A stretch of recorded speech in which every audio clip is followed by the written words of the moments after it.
This is 3 News Daily.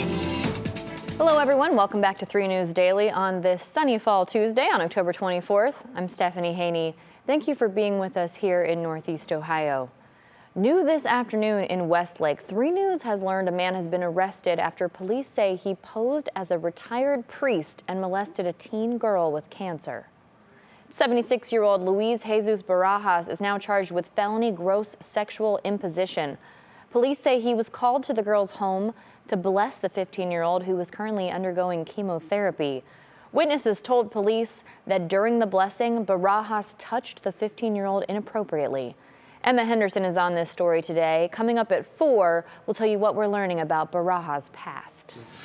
Now in Summit County, the criminal trial for former Ohio Representative Bob Young is underway this afternoon in Barberton. Young is accused of committing domestic violence, assault, and violating a protection order. He resigned as representative for Ohio House District 32, which covers most of Summit County, on October 2nd. Young has waived his right to a jury trial, so the judge in the case will decide whether he's guilty. We'll bring you any updates on this as we get them. Now in Akron, police are investigating what appears to be a murder-suicide. Police say they were called to a Lansing Road home around 7 o'clock last night for reports of gunshots and a fire. When they got there, they found a woman dead in the driveway and the home on fire. Police say witnesses heard several gunshots. When officials put out the fire and got inside, they found a man dead in the basement with a gunshot wound. We can't tell you the names of the people involved. We will keep you updated as we learn more. Now elsewhere in Akron, the 8 officers who shot and killed Jayland Walker last year are officially back on active duty. When Walker died, the officers fired more than 90 rounds, hitting him 45 times in June of 2022. Akron police say the decision to put these officers back on patrol was based on an independent review by the Ohio Bureau of Criminal Investigation and also the Summit County Grand Jury's decision not to charge the officers with any crimes for Walker's death. Ohio Attorney General Dave Yost said their use of force was justified. This choice has brought on strong reaction from Walker's family and members of Akron City Council.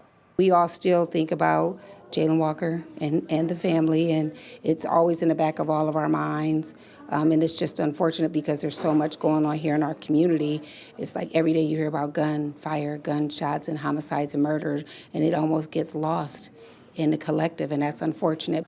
Now, in a statement to 3 News, the Walker family said they feel like they're being ignored by the city and that leadership has never reached out to discuss the 8 officers' employment. Continuing in Akron, police are looking for this man who they say broke into a church last Tuesday. Police say he stole a computer from the Celebration Church. If you know anything about this incident, you're asked to please call Akron Police.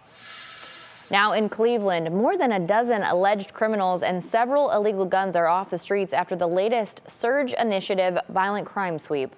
Over 2 days last week, the Ohio State Highway Patrol made 30 felony arrests, seized 27 illegal guns, and recovered 3 stolen vehicles. This was the 6th Surge operation, which is a collaboration between multiple law enforcement agencies, since August. Now today, Giant Eagle is hosting a hiring fair. The grocery chain is looking to fill 550 open positions throughout Northeast Ohio. They want to hire food clerks, meat cutters, and department leads. They're also looking to hire personal shoppers for curbside pickup orders and home delivery services. Recruiters will be on site in the Market District and warehouse locations today from 11 p.m. until 6 p.m. We have a full list of those locations posted on our website on WKYC.com. And we can confirm a major sale is a done deal. The Christmas Story house in Tremont has a new owner.